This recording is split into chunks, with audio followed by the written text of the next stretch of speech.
Good morning to all of you students. आज हम आप सब लोगों के सामने डिस्कस करने जा रहे हैं एक topic that is gravitational field. Field जो होती है वो एक स्पेस की प्रॉपर्टी होती है या कोई भी बॉडी अपने चारों तरफ अपना इन्फ्लुएंस प्रोड्यूस करती है। वो इन्फ्लुएंस फोर्स के मैनर में हो सकता है। जब एक बॉडी हम किसी पॉइंट पर प्लेस कर देते हैं तो वो अपनी चारों तरफ एक फील्ड प्रोड्यूस करती है जिसकी मदद से वो दूसरे ऑब्जेक्ट को अपनी तरफ अट्रैक्ट करती है और एक फील्ड फोर्स लगाती है। जब वो बॉडी अपनी तरफ अट्रैक्ट करती है, एक ग्रेविटेशनल फोर्स लगाती है, तो उसके चारों तरफ एक फील्ड प्रोड्यूस होता है और उस फील्ड में लगने वाले उस फील्ड को जिस फील्ड में कोई और बॉडी अगर आती है तो उस फोर्स को एक्सपीरियंस कर सकती है। उस फील्ड को हम ग्रेविटेशनल फील्ड कहते हैं। तो सिंपल टर्म में हम कहना चाहें तो space around a body around which it is capable of applying force of attraction और फोर्स ऑफ ग्रेविटेशन। वो स्पेस बॉडी के चारों तरफ जिसके अंदर वो ग्रेविटेशनल फोर्स आने की कैपेबल होती है उसको हम ग्रेविटेशनल फील्ड कहते हैं। साथ ही साथ ग्रेविटेशनल इंटेंसिटी को हम डिफाइन कर सकते हैं कि gravitational force experience by unit charge present with in this gravitational field. एक यूनिट चार्ज एक यूनिट मास जिसका मास 1 kg है उसने इस फील्ड में कितना फोर्स एक्सपीरियंस किया उसे हम उसकी उस फील्ड की ग्रेविटेशनल इंटेंसिटी कहते हैं। और साथ ही साथ इसमें पोटेंशियल एनर्जी के बारे में भी जानेंगे जो कि हमें बताती है कि कितना वर्क हमने किया एक बॉडी को जिसका मास यूनिट मास है इनफिनिटी से दिए गए पॉइंट पर लाने के लिए against the gravitational intensity of the given body with in the gravitational field of that body. तो इस सब के बारे में आज हम आप लोग से डिस्कस करेंगे। So let us start.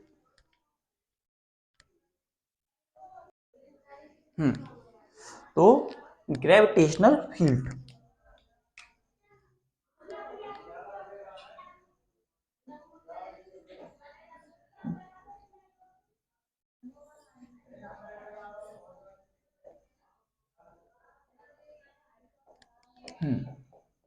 सो जैसा हमने बोला it is the space around the material body.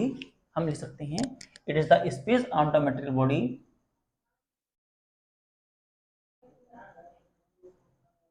Space around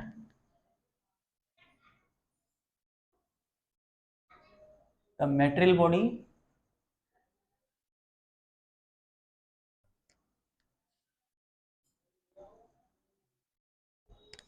in which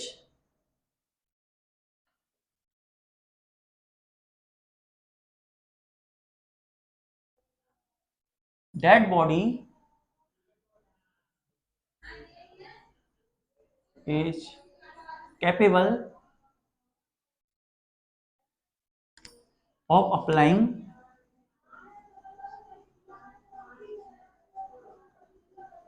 gravitational pull. That body is capable of applying gravitational pull, जिसके अंदर जो ये हमारी बॉडी होती है वो ग्रेविटेशनल पुल और ग्रेविटेशनल फोर्स लगाने की कैपेबल होती है। Next term is gravitational field intensity. Next is field intensity, intensity of gravitational field. So intensity of gravitational field, intensity of gravitational field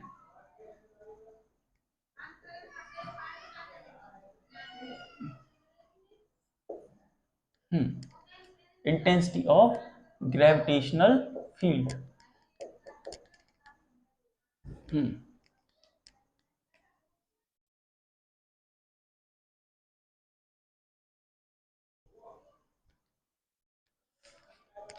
so इसे हम डिफाइन कर सकते हैं, इट इज, हाँ, force experienced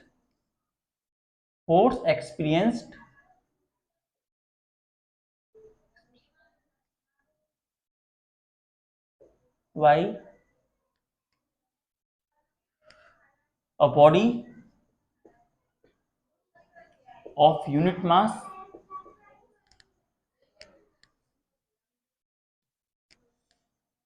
placed within the gravitational field, gravitational field, वो force जो कि एक बॉडी के द्वारा एक्सपीरियंस की जा रही है, जो कि ग्रेविटेशनल फील्ड में प्रेजेंट है, जिसका मास हमने लिया है 1 kg के बराबर, उस फोर्स को हम इंटेंसिटी ऑफ ग्रेविटेशनल फील्ड कहते हैं। इसे हम डिनोट करते हैं with a letter I. It is denoted by letter I and it is going to vector quantity. ये जो है वो वेक्टर क्वांटिटी होती है। नाउ इसे हम लिख सकते हैं as I equals to force upon mass के टर्म में लिख सकते हैं इन वेक्टर फॉर्म। नाउ अगर हम नॉर्मल मैनर में देखें तो हमारे पास ये कुछ इस प्रकार होता है, a equals to F upon m from second law of motion. Second law of motion से एक्सेलरेशन की वैल्यू हमारे पास ये निकल के आती है, और ये दोनों हमें सिमिलर दिख रही है, तो हम एक कह सकते हैं कि जो हमारे पास आई है इंटेंसिटी ऑफ ग्रेविटेशनल फील्ड, वो सिमिलर होती है acceleration produce within a body.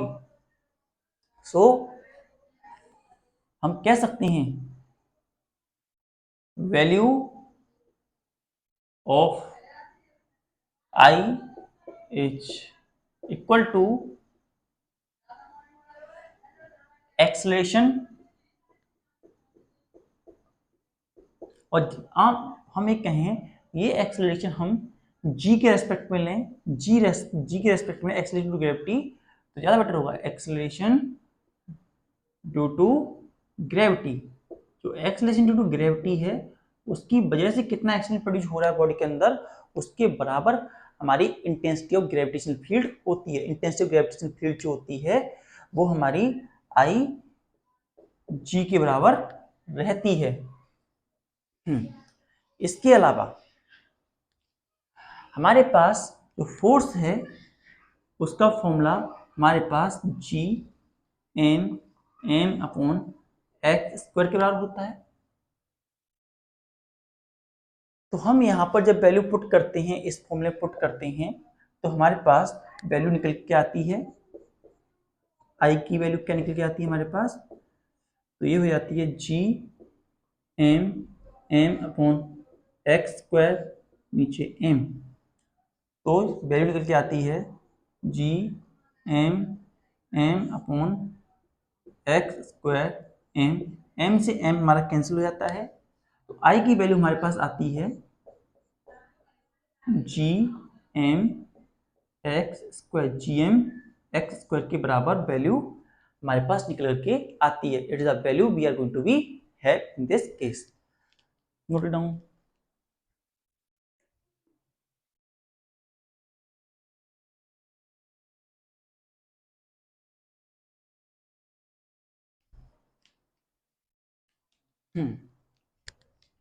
इतना करने के बाद अब हम नेक्स्ट पॉइंट देखेंगे, ग्रेविटेशनल पोटेंशियल एनर्जी। क्या है ग्रेविटेशनल पोटेंशियल एनर्जी, अब हम इसे समझने की कोशिश करते हैं।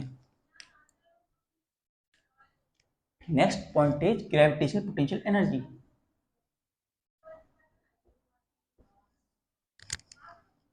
ग्रेविटेशनल पोटेंशियल एनर्जी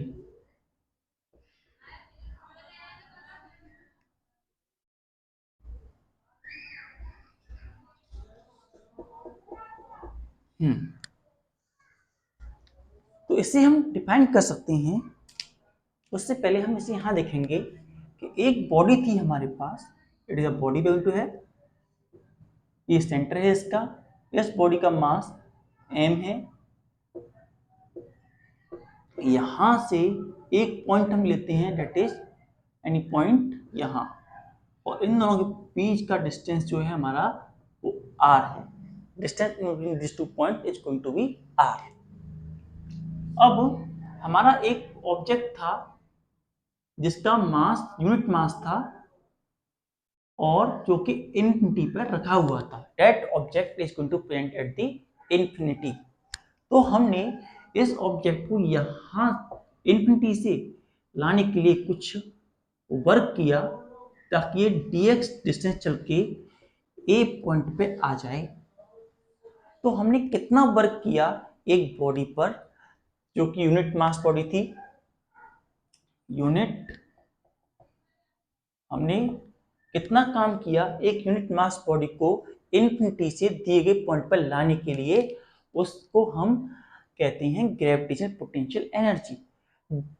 जब बॉडी इन्फिनिटी पे थी तो ऐसी कंडीशन में उसमें कोई एनर्जी प्रेजेंट नहीं थी, लेकिन जैसे ही हम उस ऑब्जेक्ट को इन्फिनिटी से दिए गए पॉइंट पर लेकर के आए तो उसके अंदर एनर्जी स्टोर हुई। जो वर्क हमने किया वही उसके अंदर एनर्जी की फॉर्म में स्टोर होता चला गया। तो कितना वर्क हमने किया उस बॉडी को यहां तक लाने के लिए, इसे ही हम बोलते हैं ग्रेविटेशनल पोटेंशियल एनर्जी। तो इसे हम लिख लेते हैं, amount of done, amount of work done in bringing a body of unit mass from infinity to giving point। Infinity से दिए गए पॉइंट पर लाने के लिए हमें कितना वर्क करना पड़ा, इसे हम कहते हैं gravitational potential energy.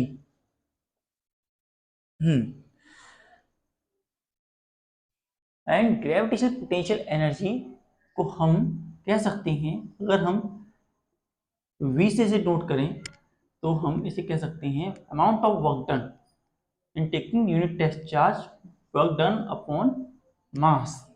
Work done upon mass के रेस्पेक्ट में हम इसको फाइंड आउट कर सकते हैं।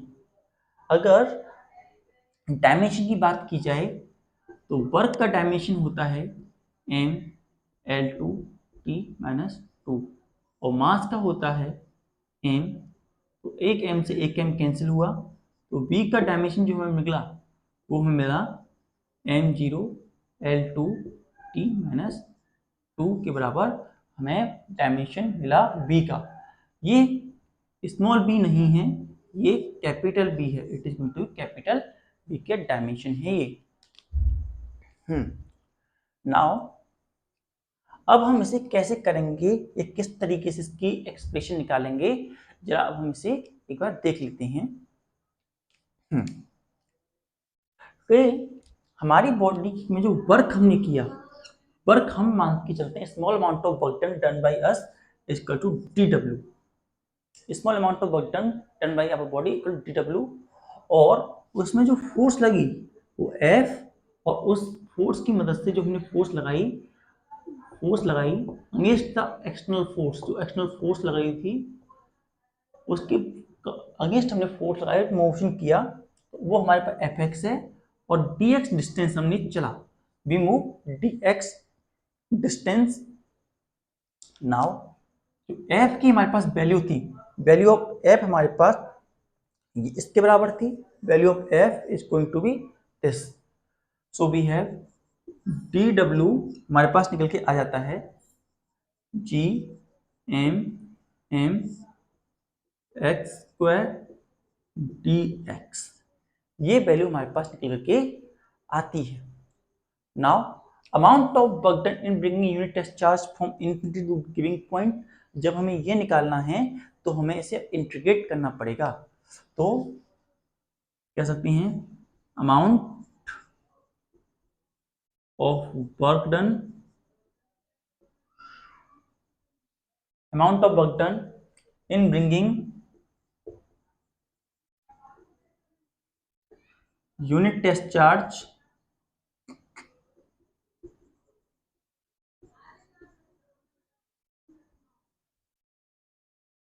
from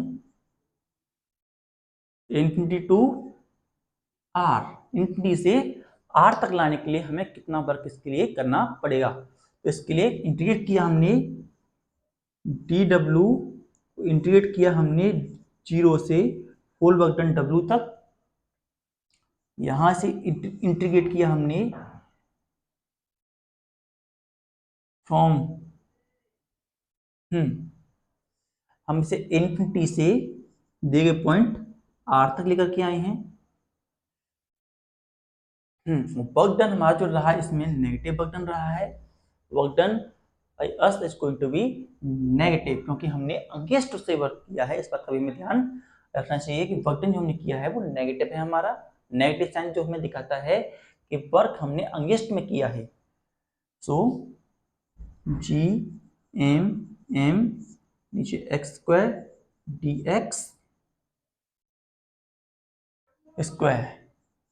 नाउ यहां से हम जी एम एम इन सबको बाहर निकाल लेते हैं और इसका पूरा इंटीग्रेशन ये हमारे पास डब्ल्यू बन जाता है, फुल वर्क हो जाता है जी एम एम, और बचा यहाँ पर मैं 1/x डी एक्स, ये होल स्क्वायर है इनफिनिटी से आर तक। अगर हम इसे ऐसे लिख लें जरा, माइनस के जी एम एम और इंटीग्रेशन इनफिनिटी से आर तक, और यहाँ इसको हम कह सकते हैं x माइनस 2 डी एक्स की फॉर्म में इसे हम लिख सकते हैं। और इसके आगे बस note down.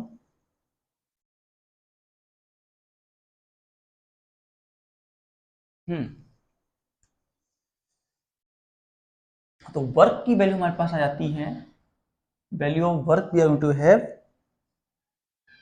Minus G M M integration infinity to R X minus 2 D X के बराबर वैल्यू करके आती है। और जो वर्क की वैल्यू होती है वो माइनस के जी एम एम और यहाँ एक्स माइनस के 2 प्लस 1 एंड यहाँ माइनस के 2 प्लस 1 इनफिनिटी से आर तक, ये वैल्यू निकल के आती है। तो वर्क की वैल्यू हमारे पास हो गई माइनस के जी एम एम और यहाँ एक्स की पावर माइनस के 1 और नीचे माइनस के 1 इनफिनिटी से आर तक। माइनस का साइन जो है इससे इसे हम काट देते हैं, तो वर्क की वैल्यू हमारे पास आती है G M M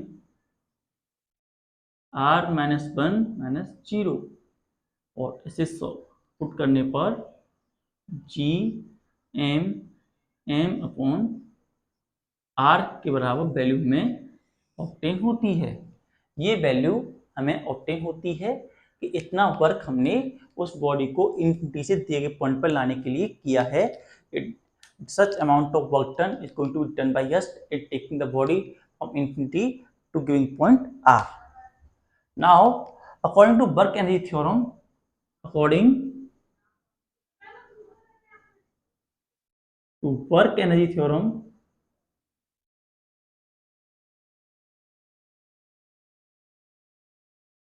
work energy theorem के अकॉर्डिंग जितना भी हम वर्क करते हैं वो हमारी पोटेंशियल वो एनर्जी के फॉर्म में कन्वर्ट हो जाता है। इसीलिए जो ये हमारा वर्क है वो V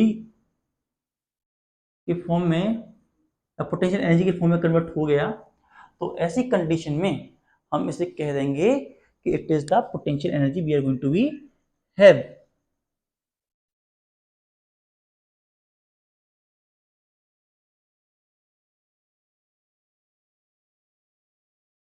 हम्म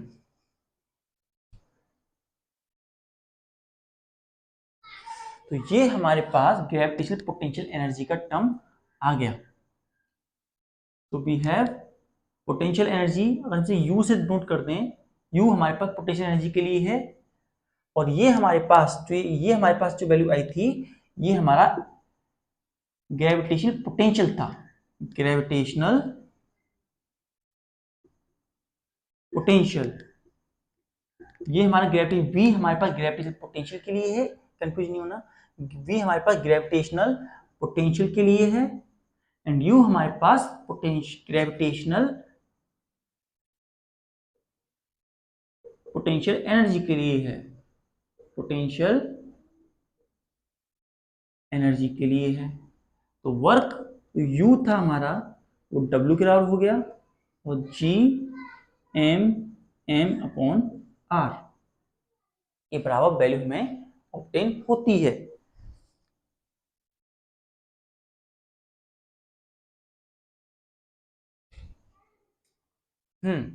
एक बात और, कि अगर हम इस फॉर्मूले को देखें जरा 2 मिनट के लिए, अगर हम इस फॉर्मूले को देखें,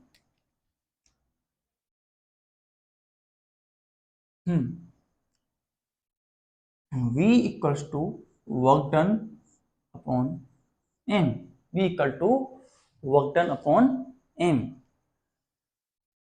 तो हम ग्रेविटेशनल पोटेंशियल की वैल्यू भी निकाल सकते हैं, क्योंकि वर्क डन की वैल्यू हमारे पास ग्रेविटेशनल पोटेंशियल इंटू एम के बराबर होती है, और इसको, और जब हम इस वैल्यू को साथ में रखते हैं तो B into M equal to G M M upon R, M से एम कैंसल, तो V की वैल्यू हमारे पास जी एम अपॉन आर के बराबर निकल के आती है। जी एम अपॉन आर के बराबर निकल के आती है। तो ये हमारे पास V की, जो हमारे पास ग्रेविटेशनल पोटेंशियल की वैल्यू ये होती है, और ग्रेविटेशनल पोटेंशियल एनर्जी ये होती है। कि बहुत से हमने देखा है कि यहाँ पर नेगेटिव साइन भी लगा होता है बहुत से फॉर्मूलों में, जैसे G M M upon R. जब हम इसे अगेंस्ट के रेस्पेक्ट, जब हम इस बॉडी के रेस्पेक्ट में देख रहे हैं या अपने मोशन के रेस्पेक्ट में देख रहे हैं, इस बेसिस पर साइन हमने लगाया।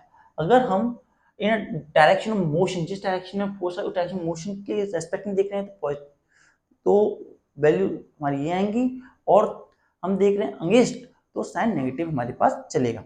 इस बात का हमें ध्यान रखना होगा।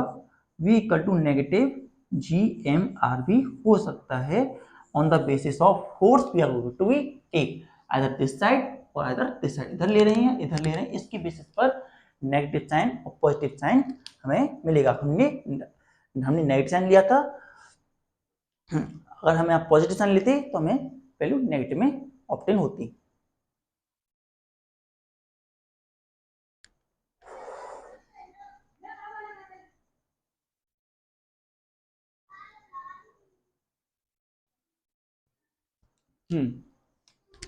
तो लेट अस रिवाइज, आज हमने क्या सीखा। आज हमने जाना ग्रेविटेशनल फील्ड के बारे में। ग्रेविटेशनल फील्ड एक ऐसा स्पेस होता है बॉडी के अराउंड, जिसके अराउंड वो कैपेबल होता है किसी भी दूसरी बॉडी पर ग्रेविटेशनल पुल लगाने के लिए। वो अपनी ग्रेविटेशनल फोर्स को उस दूसरे ऑब्जेक्ट पर लगा सकता है उस स्पेस में, अगर वो बॉडी है। दूसरा, इंटेंसिटी जो होती force experience by a body, मतलब कि उस ग्रेविटेशनल फील्ड की इंटेंसिटी क्या है। जब 1 kg की बॉडी को हम उस ग्रेविटेशनल फील्ड में रखते हैं तो कितना फोर्स या कितनी इंटेंसिटी हमें एक्सपीरियंस होगी। So I equal to F upon m के बराबर वैल्यू हमें निकल के आती है।